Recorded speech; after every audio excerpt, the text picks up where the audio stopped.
Hello friends, welcome to advance geography. আজ আমরা বিহার লোকসেবা আয়োগ দ্বারা ক্লাস 11-12 টিআরই 3 যে এক্সাম হয়েছিল সেই এক্সামের জিওগ্রাফি পেপারের কাট অফ অ্যানালিসিস করব। তো অ্যানালিসিস করার আগে যে বিষয়টা জেনে রাখা প্রয়োজন যে বিহারের বিশেষ করে বিপিএসসি যে কাট অফ সিস্টেম সেটা অন্যান্য এক্সামের চেয়ে কিছুটা আলাদা। ইভেন এখানে রিজার্ভেশন সিস্টেমও আলাদা। তো পশ্চিমবঙ্গ থেকে যেসব স্টুডেন্টরা বিহারে এক্সাম দিতে আগামী দিনে যাবে, তো তাদের জন্য এই কাট অফের ব্যাপারে সাধারণ ধারণা থাকা আবশ্যক। এখানে মেল এবং ফিমেল আনরিজার্ভ ক্যাটাগরিতে আমরা সবাই আনরিজার্ভের মধ্যেই রয়েছি, যেহেতু আমরা আদার স্টেট। তো এখান থেকে যারা এক্সাম দিতে যাচ্ছ বা যাবে, তোমাদের ক্যাটাগরি আনরিজার্ভই হবে। ইভেন সেখানে মেল এবং ফিমেলের জন্য আলাদা করে কাট অফ কিন্তু দেওয়া রয়েছে। সাথে রোল নাম্বার অনুসারে ঠিক কোন ক্যান্ডিডেটের মার্কস কাট অফ নির্ধারিত হলো সেটাও এখানে দেওয়া রয়েছে। তো দেখো, এখান থেকেই আনরিজার্ভ ক্যাটাগরি শুরু হচ্ছে। তো আনরিজার্ভ ক্যাটাগরির নেম, যে ক্যান্ডিডেট প্রথমে রয়েছে তার রোল নাম্বার, তার মেরিট র্যাঙ্ক দেওয়া রয়েছে এবং জেন্ডার দেওয়া রয়েছে। তো এখানে এটা একসাথে থাকলেও দেখো, মেলের সাথে ফিমেল ক্যান্ডিডেট একসাথে থাকলেও ফিমেলের কাট অফ কিন্তু ডিফারেন্ট।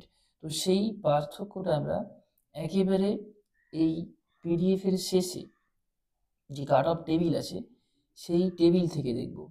চলো সেই টেবিলে পৌঁছানো যাক। এখানে দেখো, ক্যান্ডিডেট একদম ক্যাটাগরি ওয়াইজ তাদের লেভেল এবং কোন ক্যান্ডিডেট কত মার্কস, তার রোল নাম্বার, যাবতীয় ডিটেলস যা যা থাকা প্রয়োজন একটা কাট অফ লিস্টে, তো সব কিছুই ক্লিয়ারভাবে মেনশন করা আছে। তো এখানে যদি আমরা ওই কাট অফ টেবিলটা দেখি, দেখো এখানে পরিষ্কারভাবে কাট অফ টেবিলে আলাদাভাবে ক্যাটাগরি ওয়াইজ কাট অফ দেওয়া রয়েছে। তো এই টেবিল থেকে লক্ষ্য করো, আনরিজার্ভ ক্যাটাগরির যে কাট অফ মার্কস সেখানে 77 কাট অফ গেছে। ইভেন আনরিজার্ভের মধ্যে ফিমেলের কাট অফ মার্কস কিন্তু ডিফারেন্ট।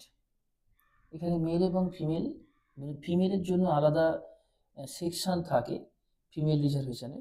তো সেই ফিমেল ক্যাটাগরির যে কাট অফ সেটা গেছে 71। এটা জিওগ্রাফি পিজিটি পেপারের কথা বলা হচ্ছে। Jio PGT means 11-12। তো এখানে লক্ষ্য রাখার বিষয় এটাই, দেখো এই যে 77 মার্কস, মানে এক্সাম হয়েছিল 120 মার্কসের। টোটাল এক্সামের প্যাটার্ন হচ্ছে এরকম থাকে: language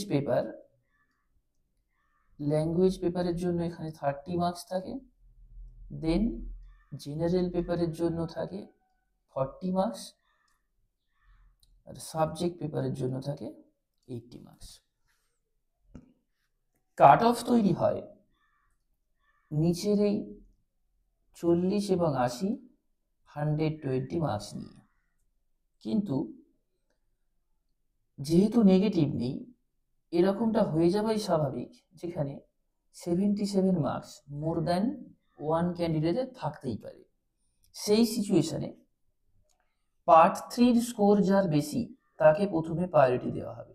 part 3 means subject paper, এটা হলো পার্ট 3। জেনারেল পেপার হলো পার্ট 2 এবং এখানে ল্যাঙ্গুয়েজ পেপার এটা পার্ট 1-এ থাকে।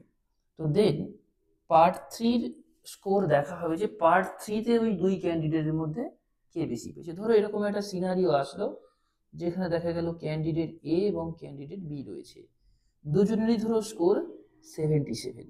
ওকে, দুজনেই ধরো 77 পেয়েছে।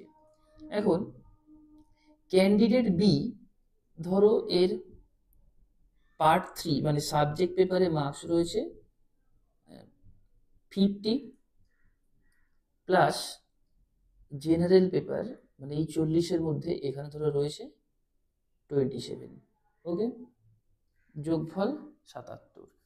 ক্যান্ডিডেট এ ধরো এখানে 57 রয়েছে আর জেনারেল পেপারে রয়েছে 20, এরও যোগফল 77, কিন্তু ক্রাইটেরিয়া অনুসারে এটা মেনশন করাই থাকে যে সাবজেক্ট পেপারের স্কোর যার বেশি হবে, যদি এরকম সিচুয়েশন আসে যে দুজনেরই স্কোর সেম ওভারঅল, দেন পার্ট 3-তে যার স্কোর বেশি হবে তাকে পার্টি দেওয়া হবে।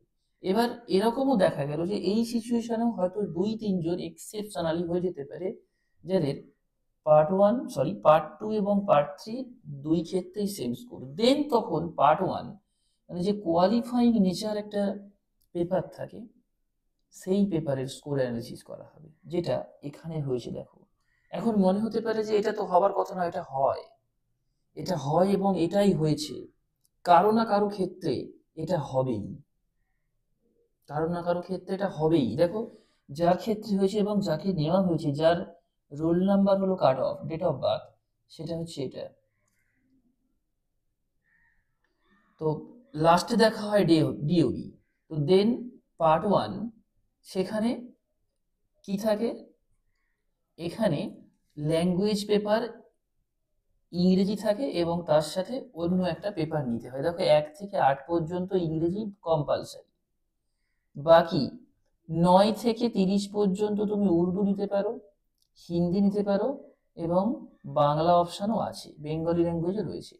তো এই দুই পেপারের যোগফল, একসাথে যোগফল, ধরো সেখানে কারো রয়েছে 19, কারো রয়েছে ধরো 22, তাহলে যার 22 থাকবে তাকে আগে সুযোগ দেওয়া হবে। তাও যদি সিমিলার হয়ে যায় তখন তাদের ডেট অফ বার্থকে পাল্টে দেওয়া হবে, যে সিনিয়র মোস্ট হবে তাকে সুযোগ দেওয়া হবে। এই হচ্ছে সিস্টেম। তো এখানে আমরা জেনারেল ক্যাটাগরির মধ্যেই রয়েছি যারা পশ্চিমবঙ্গ থেকে এক্সাম দিতে যাচ্ছি বা যাবে। তো তোমাদের ক্ষেত্রে 77% আনরিজার্ভের কাট অফ ছিল আউট অফ 120, এবং যদি ফিমেলের ক্ষেত্রে দেখো এটা 71 ছিল 120। বাকিগুলো আরও অনেক ক্যাটাগরি আছে, কিন্তু এগুলো তোমাদের জন্য অ্যাপ্লিকেবল নয়, এই ক্যাটাগরি তোমাদের জন্য অ্যাপ্লিকেবল নয়, এগুলো শুধুমাত্র ভূমিপুত্র রিজার্ভেশন বিহারের জন্য অ্যাপ্লিকেবল। তো এক্সাম দিতে যাওয়ার আগে এই জায়গাগুলো অবশ্যই ক্লিয়ারভাবে দেখে যাও যে লাস্ট এক্সামে কতটা কাট অফ ছিল এবং সম্ভাব্য কাট অফ কীরকম হতে পারে তার ধারণা তোমরা অবশ্যই পাবে। Bihar public service commission, then KVS, NVS, EMRS, Jharkhand state সিটের একটা কম্বাইন ব্যাচ আমাদের অলরেডি চলছে। তো এই ব্যাচে যদি জয়েন করতে চাও, এখানে যে নিচে নাম্বার দেওয়া রয়েছে এই নাম্বারে হোয়াটসঅ্যাপ করো তোমার ডিটেলস দিয়ে, দেন ইনফরমেশান তোমাকে দিয়ে দেওয়া হবে।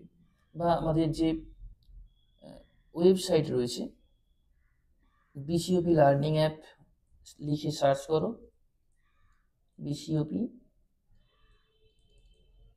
লার্নিং অ্যাপ গুগলে লিখে সার্চ করো, যে ওয়েবসাইট আসবে সেখান থেকেও তুমি পারচেজ করতে পারো। AM10 করে অ্যাপ্লাই করবে, টোটাল ফিজের ওপর এক্সট্রা 10% আরও ডিসকাউন্ট হয়ে যাবে। ওকে, আজকে এই পর্যন্তই। নেক্সট টিজিটির যে কাট অফ এবং তার কাট অফ সিস্টেম নিয়ে ভিডিও খুব শীঘ্রই আসবে।